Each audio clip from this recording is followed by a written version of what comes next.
Დროს შეკითხვებს პოლიტიკური გაერთიანება რეფორმატორების ლიდერი ირაკლი ღონტი უპასუხებს. მოგესალმებით ბატონო ირაკლი, მადლობა შეგახსენებს სტუდიაში. ძალიან დიდი მადლობა მოწვევისათვის. მე მინდა მოგილოცოთ ტელეკომპანიის ერთგულ მაყურებელს სრულიად საქართველოს მინდა მიულოცოთ წმინდა ნინოს სცენების დღე და ასევე მიულოცო ყველა ბავშვს, ყველა ოჯახის წევრს 1 ივნისი ეს არის ბავშვთა საერთაშორისო დღე. ძალიან დიდი მადლობა.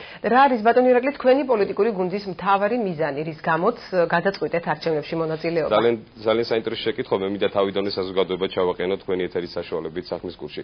პოლიტიკური გაერთიანება რეფორმატორები ეს არის გუნდი, რომელიც დაკომპლექტებულია შეიძლება სატელევიზიო ეთერებიდან არაცნობილი ადამიანებით, მაგრამ ადამიანებით, რომლებმაც ძალიან კარგად იციან საქმის კეთება. ადამიანები, რომლებიც არიან წარმატებული მენეჯერები, წარმატებული მეწარმეები, წარმატებული პედაგოგები, მედიკოსები და სხვადასხვა პროფესიის წარმომადგენლები, რომლებმაც ძალიან კარგად იციან საქმის კეთება. და დღეს ჩვენ ერთად მზად ვართ, ერთად შევცვალოთ რეალობა და საქმე ვაკეთოთ ჩვენი ქვეყნის, ჩვენი ტერიტორიული ერთეულების უკეთესი მენეჯმენტისათვის. კეთილი ბატონო ირაკლი, ვისაუბროთ მოდით თქვენი საარჩევნო პროგრამის ძირითად მიმართულებებზე. თქვენი პოლიტიკური გუნდი გამარჯვების შემთხვევაში, რომელი საკითხების მოგვარებით დაიწყებს მუშაობას და საინტერესო რა რესურსით? დიახ, თავარი პრობლემა, რომელსაც ჩვენ ვერ გავექცევთ, ეს გაუარესებული სოციალური ფონია. რა თქმა უნდა, გაუარესებული კრიმინალური მდგომარეობაც.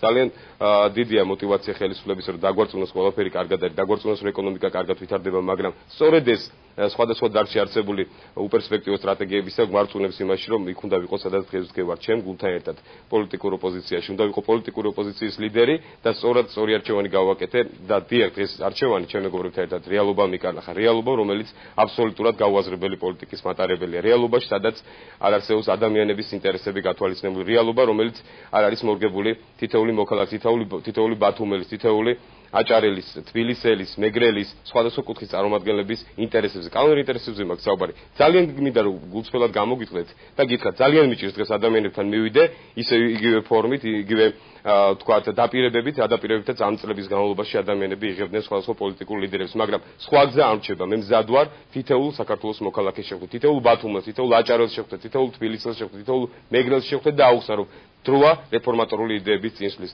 სხვა გზა ჩვენ არ დაგვიტოვა ხელისუფლებამ, არც წინამ და არც ახლანდელმა ხელისუფლებამ. დროა ერთად შევცვალოთ რეალობა, რომელიც არავითარ შემთხვევაში არ არის იმოლოდინების ამსრულებელი, რა მოლოდინები ჩვენს ერთიანობაში საზოგადოებას გაგვაჩნდა. სწორედ აქედან გამომდინარე გადავწყვიტეთ, რომ პოლიტიკური გაერთიანების სლოგანიც ყოფილიყო რეალობის შეცვლის იდეა. მე მჯერა, რომ ამ იდეას დაუჭერთ ძალიან ბევრი ბათუმელი მხარს. მე მჯერა, რომ ამ იდეას, რომ რეალობა უნდა შეუცვალოს, აუცილებლად ხარს დაუჭერს სრულიად საქართველოს.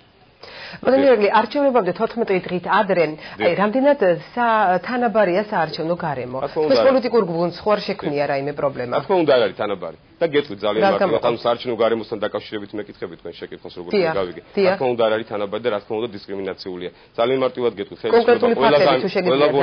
ხელისუფლება, რომ მაქსიმალურად შეგვიზღუდოს ურთიერთობა სატელევიზიო ეთერებით. მაქსიმალურად საკანონმდებლო ხარვეზები დაუშვეს და თქვათ თავს არიკავებენ ამ გზისგან, რომ უფასო სარეკლამო დრო არ გქონდეს, რაც პირდაპირ დაკავშირებულია პოლიტიკური პარტიების იდეების გასაჯაროებასთან. მაგრამ მიუხედავად ამისა, ჩვენ ეს ვერ გვაშინებს. ჩვენს იდეების განხორციელება, ჩვენ პოლიტიკურ სტრატეგიებს, რეფორმატორულ ხედვებს ვერ შეაშინებს ვერც ერთი ხელისუფლების და ვერც ერთი პოლიტიკური თანამდებობის პირის დამოკიდებულება. ჩვენ მზად ვართ სათითაოდ ფეხით შემოვიაროთ სრულიად საქართველოს, ფეხით შემოვიაროთ ყველა კუთხე კუნჭულით, ხელი ჩამოვართოთ, თვალით-თვალში გაუსწოროთ საქართველოს მოქალაქეებს, რომლებიც არასდროს არ ყოფილან ჩემს ამორჩევლები და არ იქნებიან ამორჩევლები. ისინი ჩემი თანამოქალაქეები არიან, ისინი ჩემი ქალაქელები არიან, ჩემი თქვათ საქართველოს ერთი ქვეყნის შვილები ვართ. კონკრეტულად თუ შეგიძლია დაასახელოთ ბატონო ირაკლი, კონკრეტული ფაქტი თუ შეგიძლია თქვა. კონკრეტული ფაქტი ეს არის დისკრიმინაციული დამოკიდებულება საკანონმდებლო ხელისუფლების მიერ მიღებული საკანონმდებლო აქტის, რომ ჩვენ ახლად შექმნილ პოლიტიკურ პარტიას, როგორც არაკვალიფიციურ პოლიტიკურ გუნდს, არ გვაქვს უფლება უფასო სარეკლამო დროის საშუალებით ვისარგებლოთ სატელევიზიო ეთერებში.